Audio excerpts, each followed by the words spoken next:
Bonjour à tous et bienvenue à l'émission Carrefour Santé, ravi de vous retrouver ce soir. Qui a dit que la santé n'est pas seulement l'absence de la maladie, c'est une joie intérieure que nous devrions ressentir tout le temps. Un état de bien-être positif. Point de citation. L'indo-américain Chopra Deepak. Mesdames, Messieurs, une fois encore, bonjour. Ce soir, nous allons traiter des cancers du sang ou cancers hématologiques. On en parle au pluriel parce qu'il en existe plusieurs variétés. Ce soir donc, pour répondre à nos questions sur les cancers hématologiques, nous avons invité sur ce plateau de Carrefour Santé l'éminent professeur d'hématologie Alexis Elira Dokekias. Bonjour professeur. Bonjour Patrice. Professeur, vous êtes un habitué de ce plateau, donc on ne vous présente plus aux téléspectateurs. Mais, déontologie oblige, je vous laisse quand même le soin de vous présenter aux nouveaux téléspectateurs. Merci Patrice. Je suis professeur Alexis Elira Dokekias. Je suis spécialiste des maladies du sang et spécialiste en médecine interne. Je suis donc chef du service d'hématologie au CHU de Brazzaville. Je suis directeur du diplôme d'études spécialisées en hématologie à la faculté des sciences de la santé au niveau de l'université Marie-Ngouabi. Et j'exerce les fonctions de directeur général du Centre national de référence de la drépanocytose Antoinette Sassou Nguesso. Très bien. Alors, professeur, le cancer du sang, qu'est-ce que cela signifie? Et pourquoi parle-t-on des cancers hématologiques? Bien, merci. Je pense qu'avant tout propos, je dois quand même ici exprimer toute notre gratitude envers Madame Antoinette Sassou Nguesso, présidente de la Fondation Congo Assistance, comme si vous le savez, est engagée dans la lutte contre des maladies chroniques.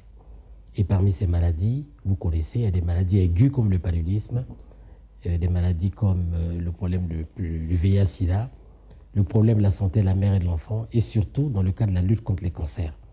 Et je crois qu'elle a prouvé par sa générosité des actions entreprises, notamment en conduisant beaucoup de choses dans le cas de la chaîne des espoirs, qui permettent de soulager beaucoup de patients qui ont des problèmes de maladies chroniques. Le deuxième hommage et la reconnaissance que je dois rendre, c'est envers mon maître, le professeur Charles Gombe Mbalawa. Vous savez, le professeur Charles Gombe Mbalawa est un éminent professeur émérite qui a contribué dans le cadre de la lutte contre le cancer en Afrique et qui a eu donc à contribuer de beaucoup pour l'explosion de la lutte contre le cancer dans notre pays, le Congo. Alors, pour revenir sur votre question, les cancers hématologiques, ce sont donc des variétés de cancers qui touchent le sang et les organes dérivés. Alors, vous savez que le sang est un tissu qui est fluide, qui est visqueux, qui coule dans les artères et les veines, qui nourrit tous les tissus humains. Et par conséquent, ce sang a une usine qui la produit. L'usine, c'est ce qu'on appelle la moelle osseuse. Il ne faut pas la confondre avec la moelle épinière. Parce que la moelle osseuse, elle se situe entre les tablettes des os. Et cette moelle osseuse est produite depuis l'époque de l'embryon, quand on est dans le ventre de la maman, jusqu'au stade où on passe à l'étape fœtale. Et même si à l'étape fœtale, la production des cellules du sang dépend du foie et de la rate à un moment donné, mais définitivement à l'âge adulte, elle se fait au niveau donc de la moelle osseuse. Et il doit situer que les structures qu'on appelle les structures relais du sang ou de la moelle osseuse sont représentées par les ganglions, qui sont des carrefours qu'on trouve autour des vaisseaux, sont également représentés par des formations qu'on appelle les formations des tissus du sang dérivé. Ce sont des tissus lymphoïdes que l'on peut retrouver au niveau de la bouche, au niveau de la gorge, le long du tube digestif, au niveau donc du foie, encore une fois, au niveau des poumons, au niveau des os, au niveau de la peau et au niveau du plancher du système nerveux central. Voilà un peu. Je crois que pour le commun de mortels, lorsqu'il connaît quelles sont les structures du sang, lorsque nous aurons en détail à parler des cancers du sang, je crois qu'ils vont comprendre. En fait, de façon globale, un cancer, ça a été défini, c'est quoi? C'est une multiplication anarchique, désordonnée, incontrôlée des cellules de l'organisme. Parce que nous sommes bâtis, certainement, selon Dieu, à l'image que notre corps humain est représenté par ces tissus. Et que ces tissus ont une multiplication qui doit être contrôlée. Donc leur développement est contrôlé et ces tissus à un moment donné doivent arriver à ce qu'on appelle la sénescence, c'est-à-dire au vieillissement. À partir de là, ces tissus qui vieillissent doivent être renouvelés. Pour qu'elles soient renouvelées, il ne faudra pas que ça se renouvelle anarchiquement, Donc il faudrait qu'il y ait un contrôle. Et partir de là, si le contrôle échappe, parce que l'immunité de l'individu n'arrive plus à contrôler ce qu'on appelle donc la multiplication des cellules et que n'arrive pas à freiner le processus de multiplication, donc à partir de là, on va aboutir à la genèse qu'on appelle un cancer. Alors, donc le cancer, de façon globale, c'est celui-là. Mais le cancer du sang, mais c'est tout simplement parce que ce processus touche la moelle osseuse, touche le sang, touche les organes de relais. Donc, il n'y a pas de différence en termes sémantiques sur le plan de définition avec les cancers qui touchent les autres tissus et les organes. Voilà. En français facile. Hein? Quels sont les symptômes d'un cancer du sang? Et puis, définissez-nous le type de cancer du sang. Voilà. Il existe plusieurs variétés de cancers du sang. Il était important que je puisse rappeler les organes du sang pour que les gens comprennent. Les premières variétés des cancers, les cancers peuvent toucher d'abord la moelle osseuse, dont l'usine qui produit les cellules du sang. Les cancers peuvent toucher les ganglions. Ce sont des organes relais qui ne doivent pas être touchés par un individu, qui ne doivent pas être palpés, mais ces organes existent au niveau dans les carrefours des vaisseaux sanguins, j'ai dit. Vous avez la rate, qui est aussi un organe lymphoïde. Dans les conditions normales, la rate, elle est en dessous de côte, on ne doit pas la palper. Et elle a un poids qui ne doit pas dépasser 100 grammes dans les conditions normales. Donc, vous avez également le foie à travers les cellules lymphoïdes du foie, qui est un tissu qui ne doit pas gonfler normalement.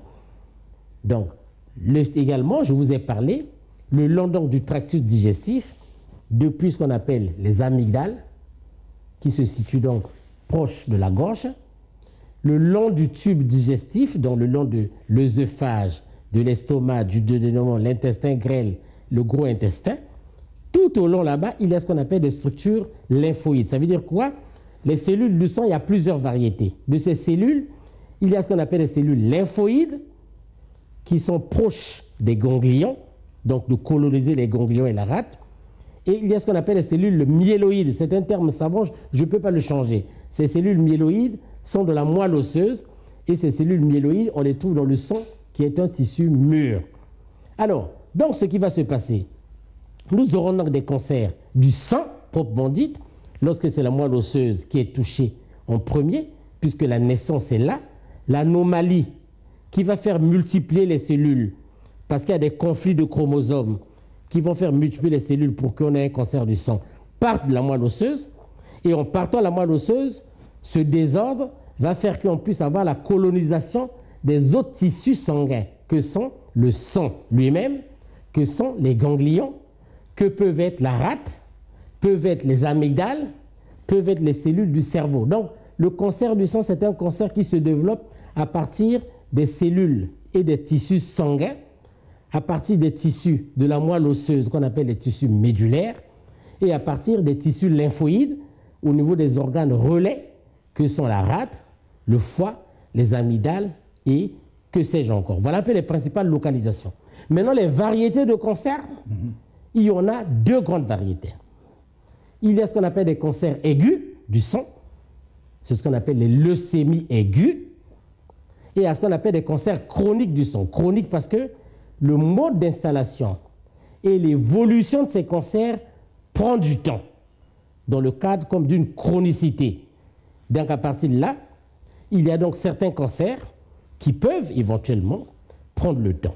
Donc dans les leucémies même aiguës qu'on appelle les leucémies, selon la cellule qui était atteinte au niveau de la moelle osseuse, on distingue ce qu'on appelle les leucémies aiguës myéloïdes. Je viens encore sur le tissu myéloïde, parce que le tissu-là fait l'essentiel des cellules du sang, et le tissu lymphoïde. Donc selon le type de multiplication, donc de prolifération qu'on appelle chez nous en termes scientifiques, il y aura donc des leucémies qui sont myéloïdes et il y aura des leucémies qui sont lymphoïdes. Et ces leucémies, que ce soit myéloïdes ou lymphoïdes, il y en a qui sont aiguës, donc je vous l'ai dit, et il y en a qui sont chroniques. Et que la répartition, on en verra certainement, sachez que les cancers du sang sont ubiquitaires, ça veut dire qu'on les trouve sur toute la planète. Il y en a dans tous les continents. Et ça touche tous les âges. Donc par conséquent, les cancers qu'on dit aigus sont redoutables. Parce que ces cancers sont très mortels. dans 6 mois, quand on a fait le diagnostic de ce qu'on appelle un cancer du sang aigu, quand le malade n'est pas traité, il est mort. Par contre, les cancers chroniques, la différence c'est ça.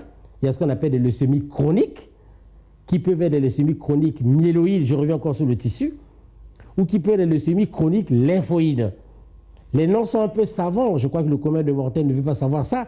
Le commun de mortels veut savoir qu'il a des cancers aigus du sang, des cancers chroniques du sang, qui ces cancers se différencient selon la tête du tissu, que ce soit le tissu myéloïde, qui est un tissu qui provient de la moelle osseuse, le terme myéloïde provient de médulaire, ça provient de la moelle osseuse, et des cancers qui sont lymphoïdes, parce que les cellules lymphoïdes aussi sont produites à partir ou de la moelle osseuse, et passent par des relais, que sont un organe provisoire qui est situé en dessous de la gorge ici, qu'on appelle le thymus.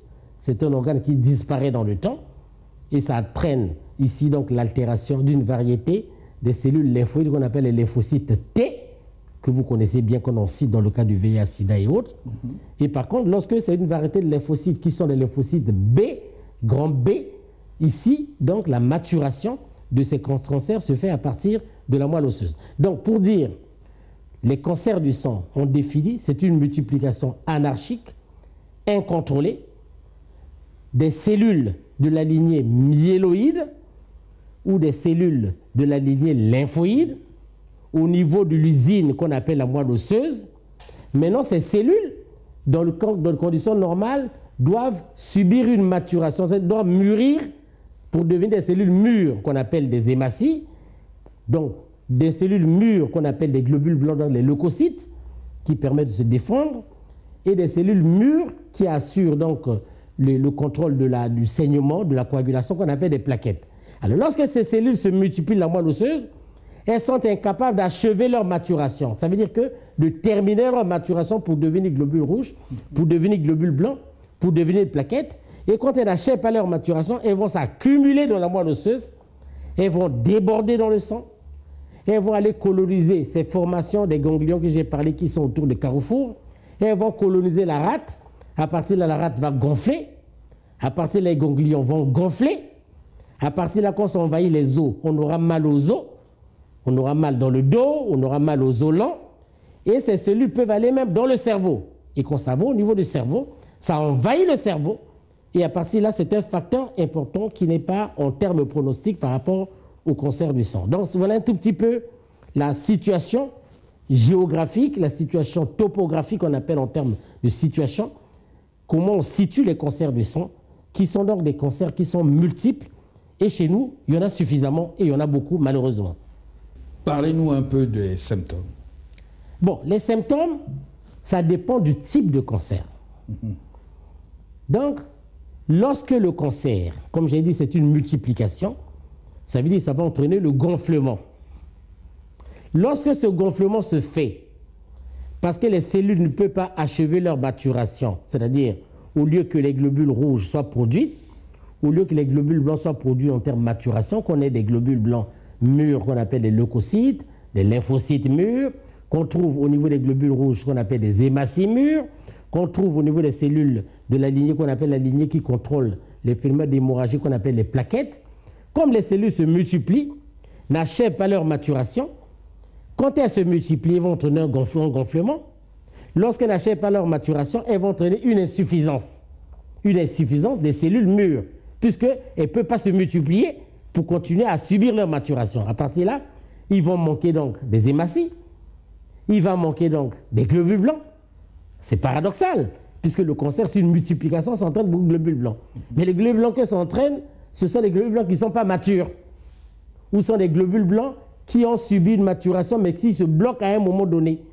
Ce qui veut dire qu'ils vont manquer, même des plaquettes sanguines, ce qui fait que les symptômes sont accumulés à ça. Ça veut dire quoi? 1. Le patient, il peut venir, dans les pays africains, c'est difficile d'avoir un patient qui vient, où on fait un examen systématique, on dépiste, tac, on va aller vers le cancer du sang. Souvent, chez nous, on a un long parcours.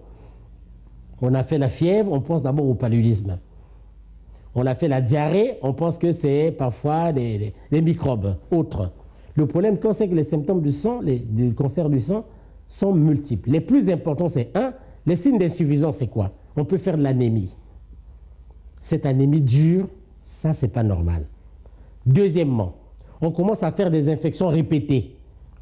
On a mal à la gorge, on tousse, on peut avoir une infection du poumon, on peut avoir une infection généralisée. Tout ça, c'est parce qu'il n'y a pas de globules blancs produites qui soient capables de défendre l'organisme.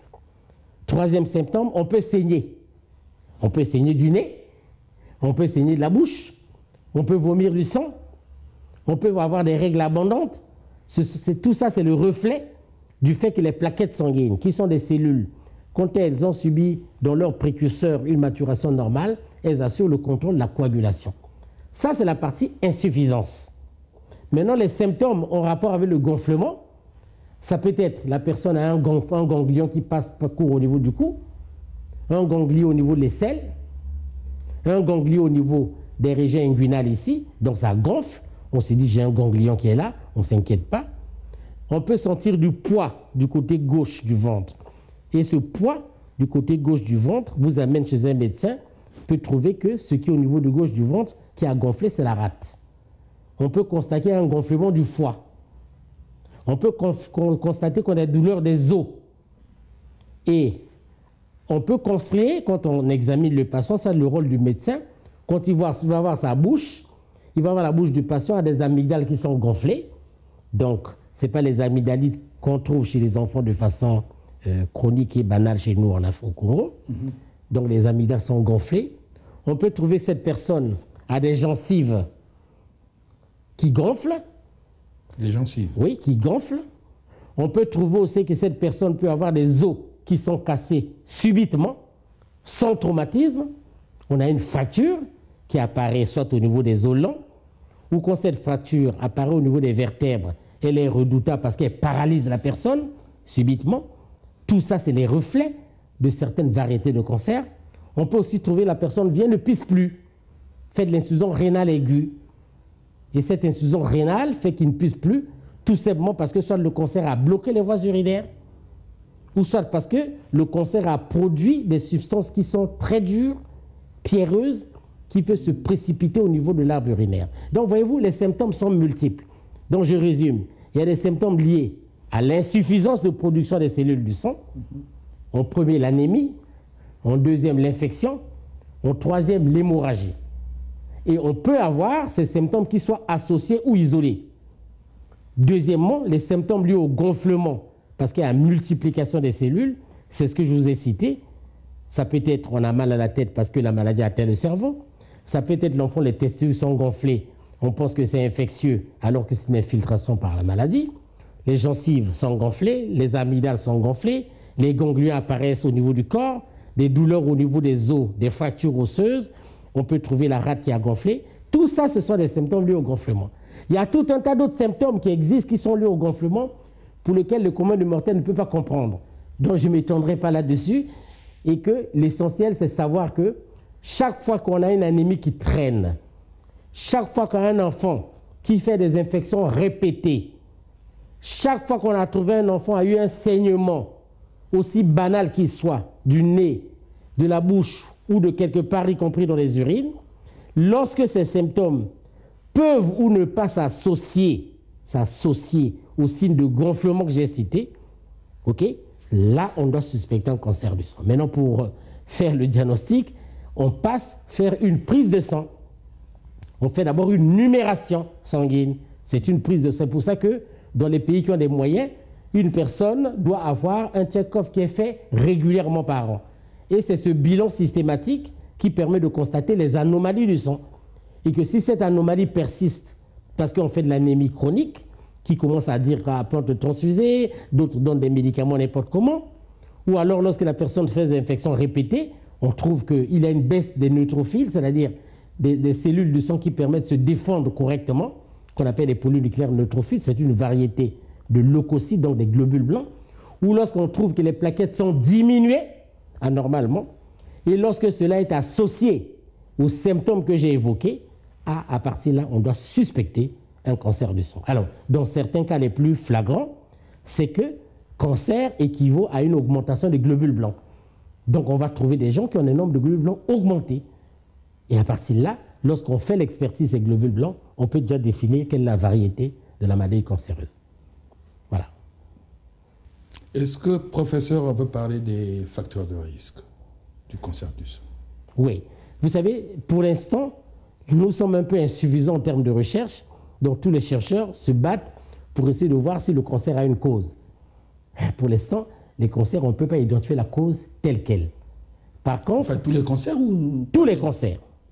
Par contre, il y a ce qu'on appelle des facteurs étiologiques. Parce que si on avait des causes déjà pour certains cancers, on pouvait déjà arrêter à plus de cancers. Oui, on anticiperait. Voilà. Donc par conséquent, comme ce sont des facteurs qu'on appelle des facteurs étiologiques, ça, il y en a beaucoup. Dans le contexte africain, il y a des facteurs spécifiques chez nous. Parce qu'il est dit que le sujet de race noire peut faire aussi le cancer comme le sujet de race blanche. Là, il n'y a pas de problème. C'est un consensus. Par contre, il y a des facteurs génétiques. Les facteurs génétiques sont subordonnés à plusieurs facteurs. Soit parce que l'enfant a eu donc des anomalies génétiques, comme les enfants qu'on appelle les Mongols chez nous, donc les enfants qui ont la trisomie 21, donc qui ont un comportement un peu tel quel. C'est une anomalie chromosomique parce que au niveau des paires des chromosomes, il y a 3 chromosomes au niveau de la numérotation 21 au lieu d'avoir 2 comme d'habitude. Ou d'autres enfants qui ont d'autres maladies génétiques qui existent. Inutile de vous les citer. Ceux-là sont prédisposés. Deuxièmement, l'un des facteurs importants sont les hydrates de carbone. C'est de quoi? Tous les dérivés des hydrocarbures peuvent être cancérigènes. C'est ce qu'on appelle, ce sont des facteurs qui sont leucémogènes. Ça veut dire qu'il est prouvé ici, chez nous, dans nos cohortes ici, que certaines personnes qui ont travaillé longtemps en manipulant les hydrocarbures et dérivés ont développé, à un moment donné de leur histoire, des cancers. Et certains en sont déjà morts, malheureusement. Il y a ce qu'on appelle des radiations. Vous savez, lorsqu'on a bombardé Hiroshima, lorsqu'il y a eu les problèmes de la catastrophe à Tchernobyl, il y a eu des irradiations. Et ces populations qui ont été soumises à ces radiations, que ce soit des radiations ionisantes ou des radiations issues des déchets nucléaires et autres, ces éléments sont associés au risque du développement de certains cancers. Et on a trouvé qu'il y a eu beaucoup de cancers, dont les cancers du sang qui ont émergé dans ces zones. Nous avons aussi ce qu'on appelle des facteurs liés aux infections. Et parmi ces facteurs, il y a un virus important qui fait partie de ce qu'on appelle la famille des virus herpès. Donc, le virus s'appelle le virus Epstein-Barr, parce que c'est ces grands auteurs qui ont découvert ce virus qui ont donné donc ce nom d'Epstein-Barr.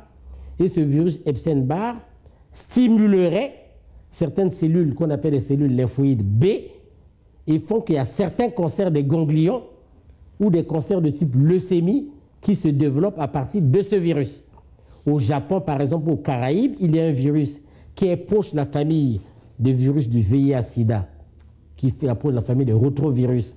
Excusez-moi, le nom scientifique, on appelle le virus comme ça, HTLV1-2, c'est-à-dire Human T Leukemia Lymphoma Virus. C'est un virus qui est transmis à travers la voie forestière et ce virus est associé à l'éclosion de certaines variétés de leucémie et de lymphome. Mais il y a beaucoup de causes qui existent, des facteurs environnementaux qui existent. Il est également démontré que la poussière du bois, ceux qui sont chez nous exposés à la poussière du bois, au niveau usinage ou au niveau du tronçonnage, sont également exposés à développer certaines variétés de cancers des ganglions. Tout ça, ce sont des facteurs étiologiques. Ces facteurs, et en plus des facteurs alimentaires. C'est uniquement des constats, des études observationnelles. Et après, qui ont fait l'observation, l'objet de travaux in vitro, c'est-à-dire devant un organisme, on fait des travaux dans un laboratoire, on démontre la coexistence entre ce facteur et le risque de développement des cancers du sang. Donc, il y a donc tout un tas de facteurs qui existent. Donc, si le jour où on aura découvert de façon claire, comme actuellement on sait que le virus papilloma est associé au développement du cancer du col de l'utérus, à partir de là, on va promouvoir la vaccination pour éviter ce cancer. Le jour où on aura sauvé pour certains cancers que le virus de l'hépatite B, qui donne la jaunisse, la fièvre jaune, est associé au risque de développement de cancer du foie. Pour les cancers du sang, pour l'instant, on n'est pas arrivé là, tout en sachant que même le virus de l'hépatite C, qui est un virus qui donne certaines variétés d'hépatite, est associé au risque de développement de certains cancers du sang. Voilà, donc c'est un domaine qui est lourd. Donc au stade pour le commun du mortel, c'est de comprendre qu'il y a des facteurs qui sont cancérigènes, mais il n'y a pas de cause telle qu'elle démontrée. Parfois, c'est une coexistence de plusieurs facteurs associés qui peut faire l'émergence d'un cancer. Parce que ce cancer, il touche depuis l'enfant. La petite enfance avant une année. Ça veut dire avant une année, les facteurs, ça provient de la mère. Durant la période de grossesse, il y a eu donc des anomalies qui ont fait que la mère a été exposée et l'enfant né avant l'âge d'une année, on lui dépiste un cancer comme une leucémie aiguë.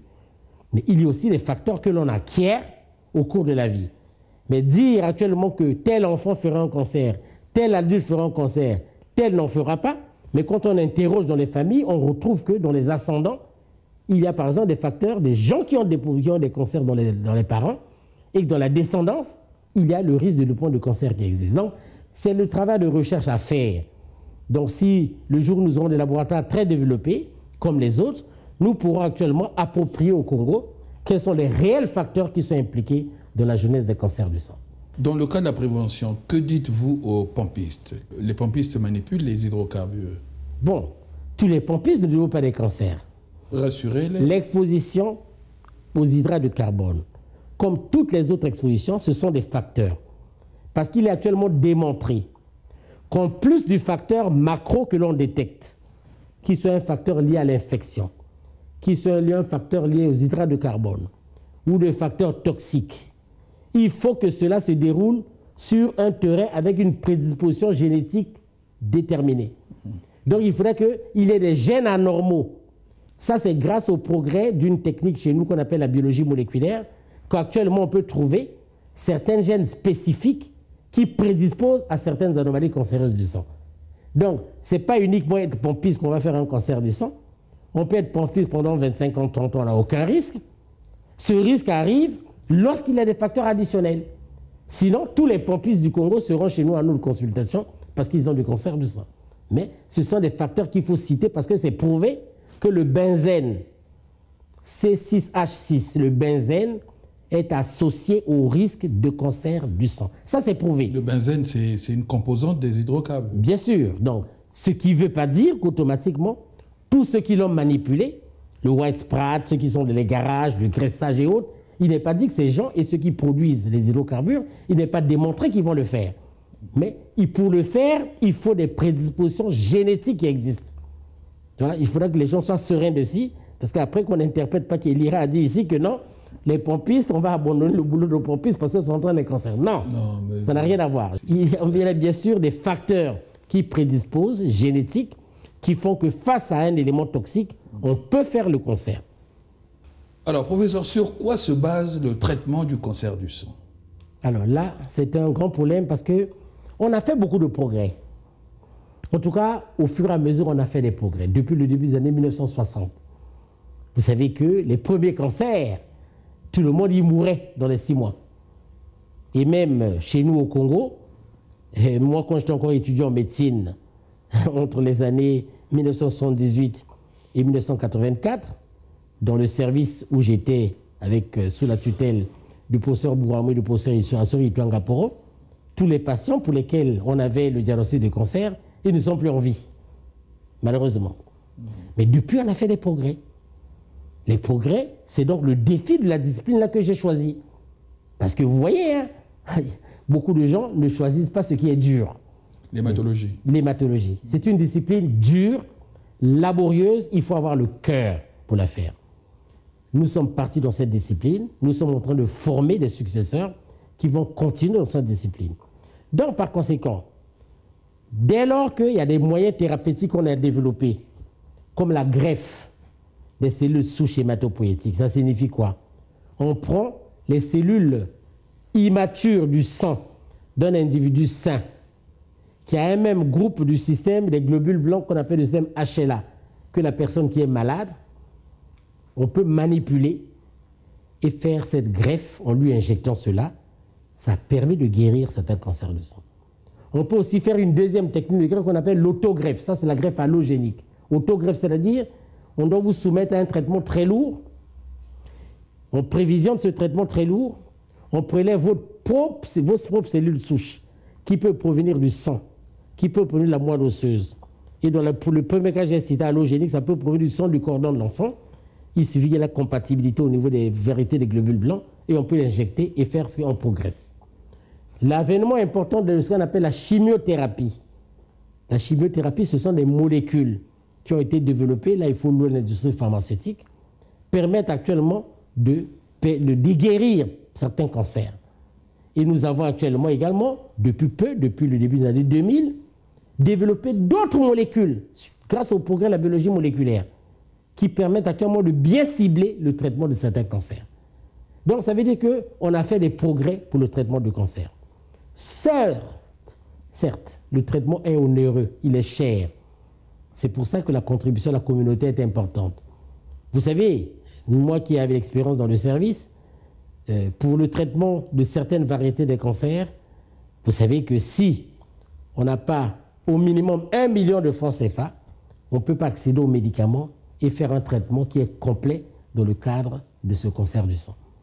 Et puis, nous avons toujours recours, malheureusement, pour certaines variétés de cancers, au transfert des patients vers l'extérieur.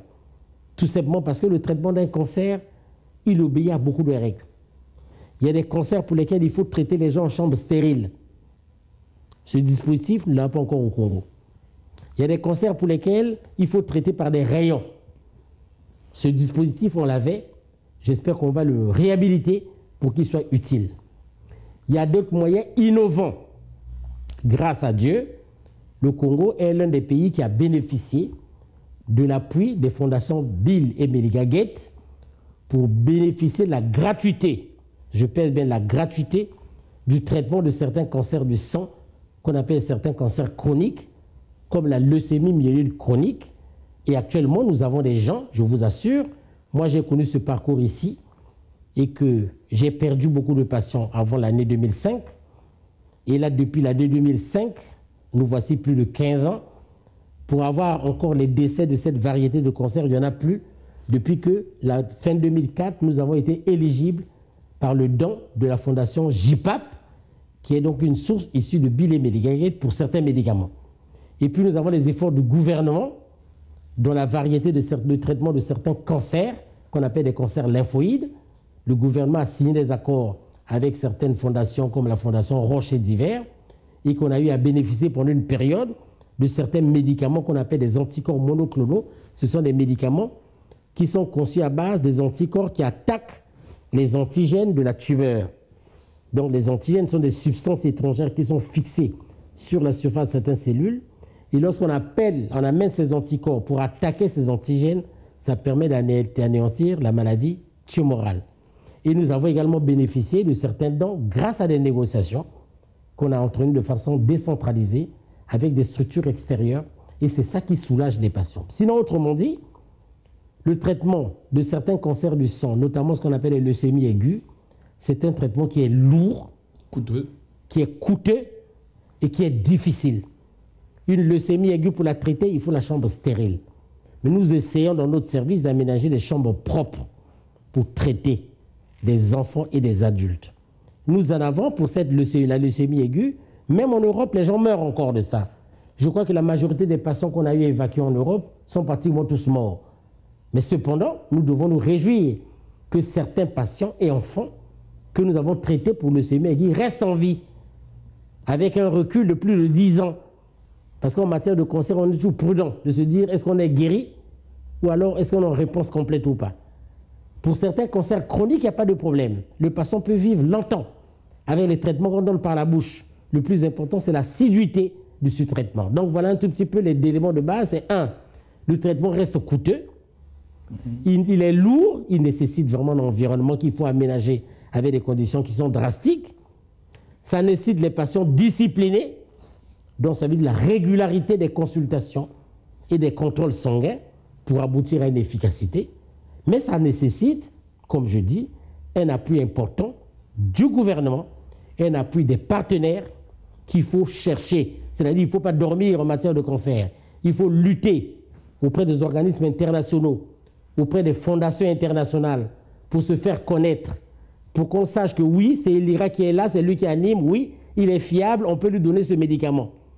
Le centre de la drépanocytose Antoinette Sassou Nguesso est important parce que c'est un centre collaborateur de l'OMS. Il a pu mettre actuellement en place des structures qui permettent le diagnostic, le suivi et le contrôle de la maladie cancéreuse. Parce que la drépanocytose, c'est comme un tracteur. Il traque les autres maladies du sang. Et nous devons nous réjouir que grâce aux efforts de Mme Antoinette Sassou Nguesso, nous avons ce centre. Parce que, autrement dit, je vous assure, avant ce centre, le suivi, on avait des difficultés des patients. Depuis que le centre existe, nous recevons en permanence en hôpital du jour des patients atteints de cancer qui viennent bénéficier de leur traitement en extérieur. Et puis, dans l'autre volet du traitement, c'est la pratique de la transfusion sanguine. Parce que lorsque le sang manque, il faut le remplacer. Le principe du traitement, c'est lequel? On doit tuer la cellule cancéreuse. Quand on tue la cellule cancéreuse du sang, ce traitement entraîne des dégâts collatéraux. Ça doit diminuer les cellules du sang. L'objectif, c'est on tue le mauvais sang, on tue la mauvaise moelle osseuse pour permettre à ce que le bon sang et la bonne moelle osseuse émergent. Mais dans l'intervalle qui précède l'émergence des bonnes moelles osseuses et du bon sang, il faut bien transfuser le patient. On doit lui transfuser avec ce qu'on appelle des globules rouges et on doit lui transfuser également avec des plaquettes. Parce que quand le traitement n'est pas fait, évidemment, ça entraîne des complications qui peuvent être des complications dues à l'anémie ou des complications qui sont dues aux hémorragies. Mais tout cela, il faut un effort, il faut être là debout. Ça nécessite pour les médecins d'être debout. On ne peut pas passer 24 heures sans visiter un malade atteint d'un cancer du sang sous traitement ou sans traitement. Si vous passez au-delà, le lendemain, le lit est vide. C'est pour ça que nous devons anticiper pendant la période du traitement sur les mesures drastiques de surveillance, ce qui permet évidemment d'avoir des bonnes réponses thérapeutiques. Bon, il y a actuellement des progrès qui sont faits, comme dans tout cancer. C'est ce qu'on appelle des traitements sur la base de l'immunité. C'est-à-dire on développe l'immunité du sujet pour que le sujet lui-même rejette la maladie cancéreuse. Ceci est applicable quand au cancer solide, qu'au cancer liquide que représentent les cancers du sang.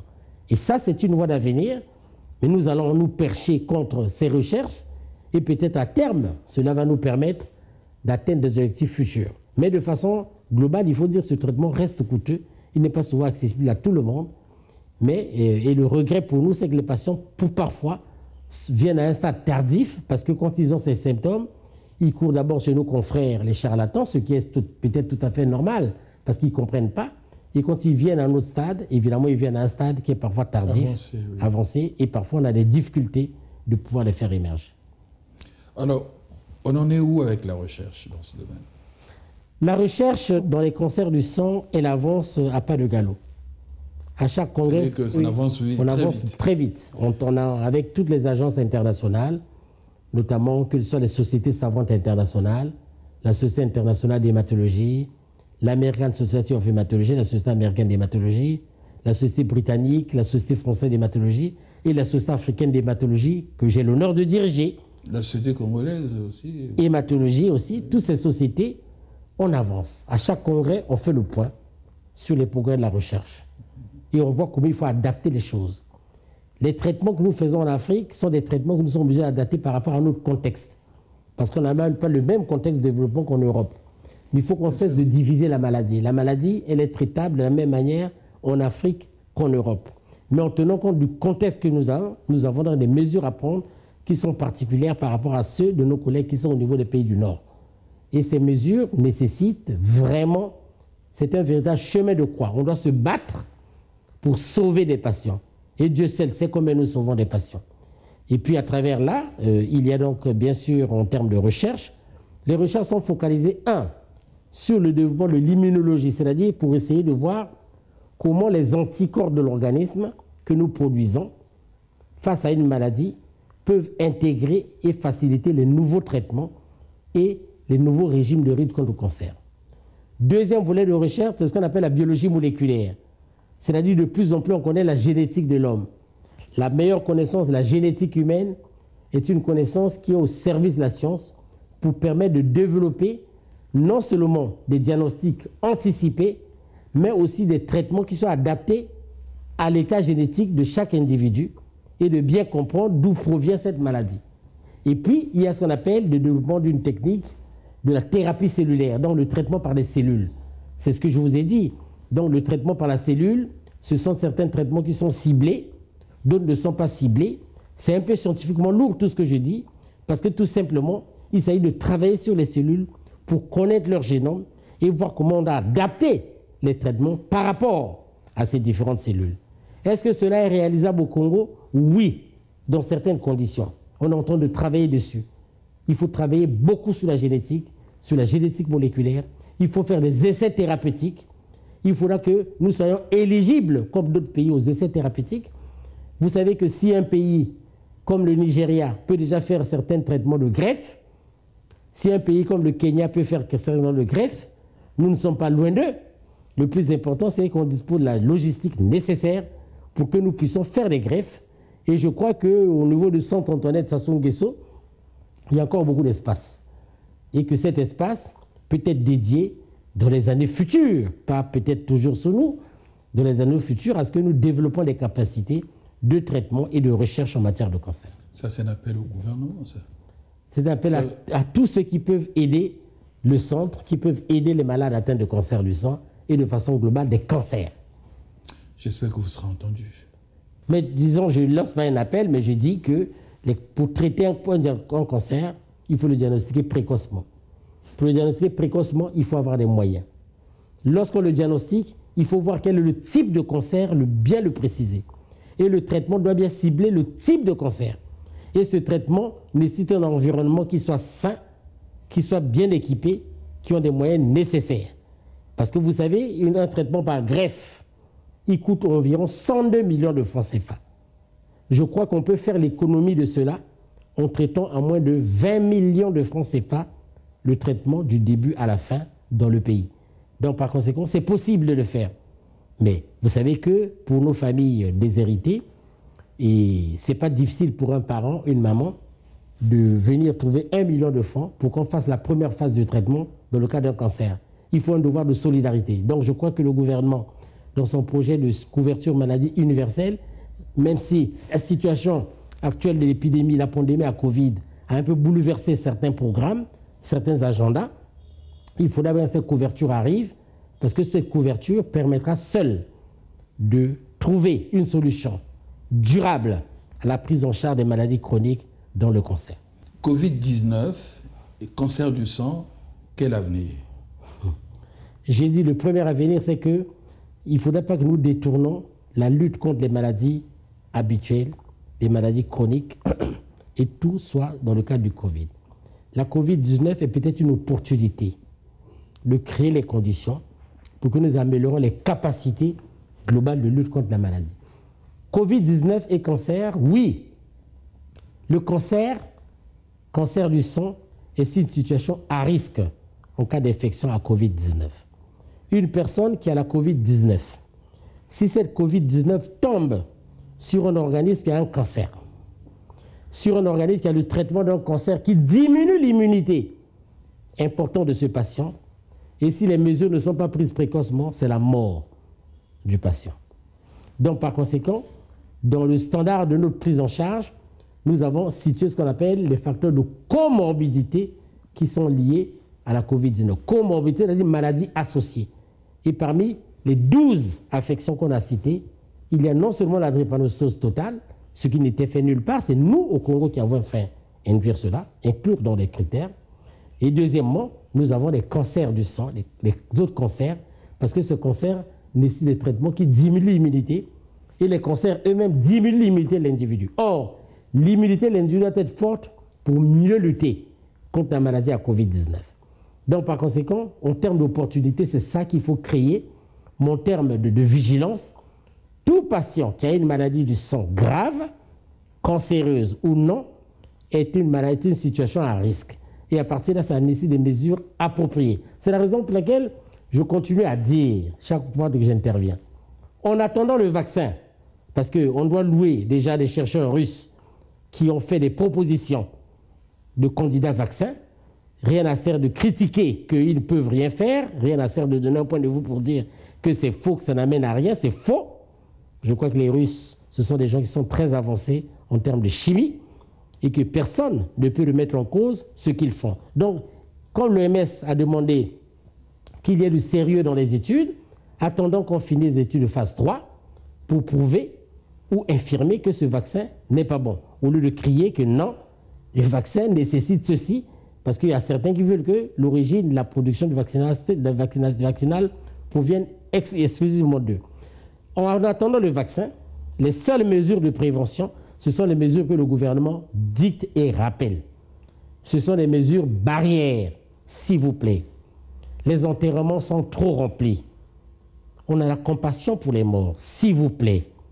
Au niveau des cultes, que les gens prennent l'espace, s'il vous plaît. Ce que moi je vois pour la plupart de nos compatriotes, s'il vous plaît, dans les bars, dans les fameuses caves, moi ça m'indigne en termes de mesures barrières. Ce que je vois, j'ai parcouru, je suis parti à Pokola, à Ouesso, je reviens sur Brazzaville, je vais à Pointe-Noire, je suis indigné de nos compatriotes qui ne mesurent pas l'ampleur de cette maladie. Donc les mesures, c'est d'abord ça, la prévention, porter son masque dès qu'on est à l'extérieur, se laver régulièrement les mains au savon, javel ou solution hydroalcoolique, prendre la distance et l'écart vis-à-vis de l'autre, contacter un médecin si vous avez des symptômes suspects.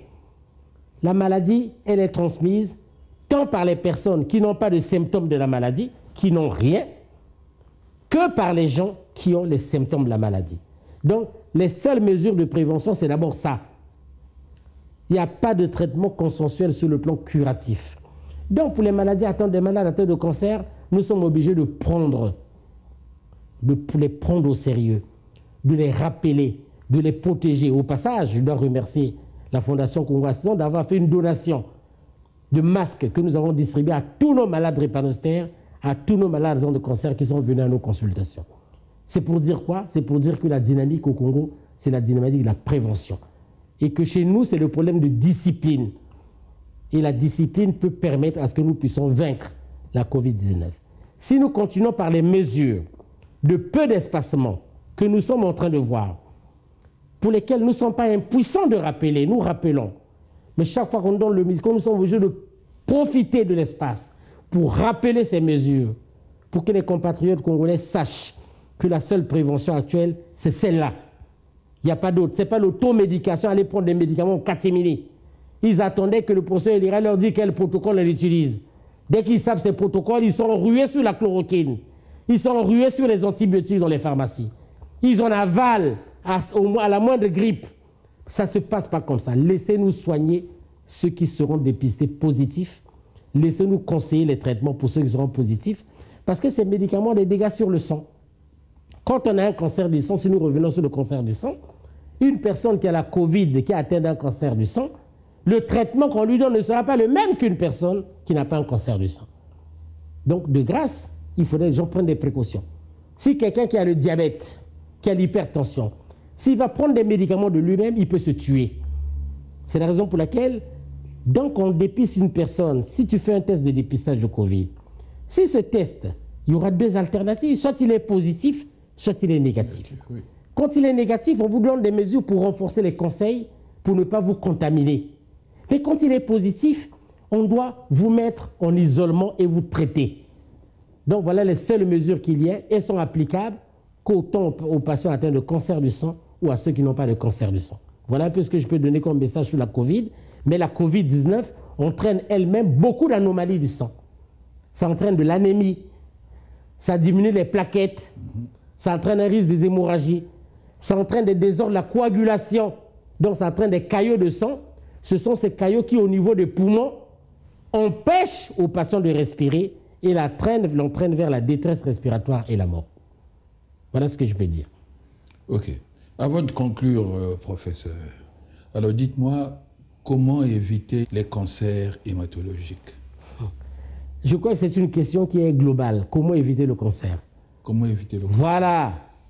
Pour éviter le cancer, dès lors que les gens connaissent les facteurs de risque que j'ai essayé de citer, il faut essayer de faire que ces facteurs de risque ne soient pas à l'origine d'un cancer profond. Lorsqu'on sait qu'on a dans la famille une personne qui est morte d'un cancer de poumon ou d'un cancer digestif, quand on atteint un certain âge de 30-40 ans, on doit faire un bilan de santé tous les ans. C'est la seule manière de dépister précocement. Ça, c'est le facteur héréditaire. C'est des facteurs héréditaires. Lorsqu'on connaît qu'il y a des substances toxiques, des radiations, y compris les radiations électromagnétiques des téléphones portables, qui sont à l'origine du développement de certaines tumeurs. Ces tumeurs ne sont pas seulement des tumeurs solides comme cancer du cerveau divers et divers, mais ça peut aussi entraîner des cancers au niveau du sang. Donc, autant en prévenir. Si on sait qu'il y a une infection... Mais avec le téléphone, prévenir comment? Mais le téléphone... Éviter de prendre tous les coups de fil, alors? Bon, c'est-à-dire il faut éviter d'être à côté, très collé aux sources électromagnétiques. Il ne faut pas rester trop longtemps. Je crois qu'il y a des travaux qui sont publiés actuellement qui disent que l'exposition aux fibres électromagnétiques expose au risque de cancer. Ça, c'est démontré de plus en plus. Donc, par conséquent, moi, si j'ai le téléphone, où je mets le haut-parleur et je parle à distance, est-ce qu'il est souhaitable que je le colle tout à l'oreille? Est-ce qu'il est souhaitable que je mette le plafond, la poche ici au-dessus, sur mon corps? C'est le problème des études futures qui vont le démontrer. Et vont démontrer, donc, par conséquent, ce sont des attitudes pour éviter toute source de radiation, que ce soit des radiations ionisantes, que ce soit donc des pulses électromagnétiques, et tous ces éléments peuvent concourir au développement de cancer de façon globale. Lorsqu'on a des infections de la gorge, des angines, il faut bien les traiter. Oui. Il ne faut pas les prendre à la légère, parce que ces angines peuvent être virales et ces virus sont des éléments qui peuvent contribuer au développement du cancer.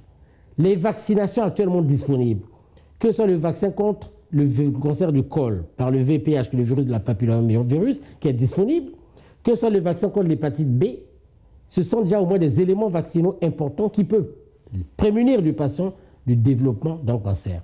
Il y a bien d'autres facteurs qui existent, mais vous savez que si on connaissait la cause, on vous conseillait tout de suite quelle est la voie à prendre. Donc, face au fait qu'il n'y a pas la cause, mais face au fait qu'il y a des facteurs étiologiques, il faut identifier ces facteurs étiologiques qui sont des facteurs importants de la genèse du cancer. Les médicaments qu'on prend n'importe comment, les médicaments de la rue et divers. L'automédication. L'automédication. Mais ça, c'est très dangereux. C'est une poudrière. Parce qu'il est constaté par des études à l'extérieur que l'automédication est associée au risque d'anomalies du sang dans les cancers, aux anomalies du rein, aux anomalies du foie. Donc je crois qu'il y a toute une éducation à faire ici qui fait ce que de telle sorte qu'il faut réellement. Il y a des facteurs pour d'autres cancers que je ne peux pas parler, puisque je parle de mon domaine qui est le cancer du sang. Les cancers colorectaux, donc du tube digestif et autres, sont liés à l'alimentation en base de fibres alimentaires. Donc par conséquent, il y a des régimes qu'il faut respecter. Bon, je crois que les gens ont vécu ici longtemps, dans nos pays, particulièrement ceux qui sont au village, tout simplement parce qu'ils ont pris du naturel. Donc il faut ces gens ont pris du naturel.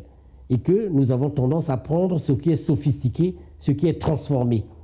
Donc ce qui est transformé, soit par une hyperproduction génétique d'une transformation, parce que maintenant, on veut maintenant créer un homme sur la base des manipulations.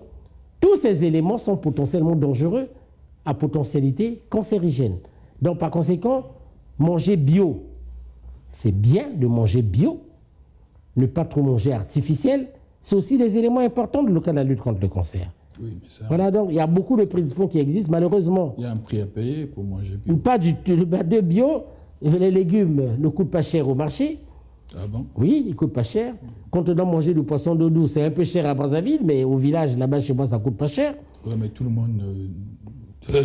On peut toujours s'en procurer, au lieu de manger des congelés, des surgelés, ce qui provient... Je n'ai pas dit que c'est ça qui est cancérigène.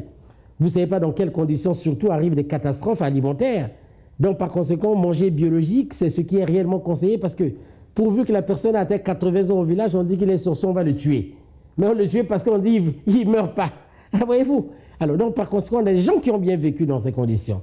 Le problème pour nous, c'est faire que les gens ne puissent pas mourir précocement, qu'on puisse leur faire qu'on augmente l'espérance de vie au Congo dans le cadre de la lutte contre le cancer, que ce soit par des moyens préventifs, mais c'est toute une chapelle de moyens. On a beaucoup. Mais que ce soit surtout des moyens curatifs, parce que malheureusement, malgré les mesures de prévention, lorsque l'événement survient, il faut bien traiter et traiter dans de bonnes conditions. Alors, votre dernier mot, en langue et en français, s'il vous plaît, professeur.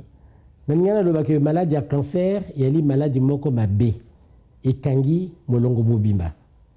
Mboka na biso a Congo et ko échapper dans côté. Mutango de cancer et du foie, moi ça a cancer à libellé, muta cancer à cerveau. Moi, ça a cancer, il y a matrice, il y a utérus.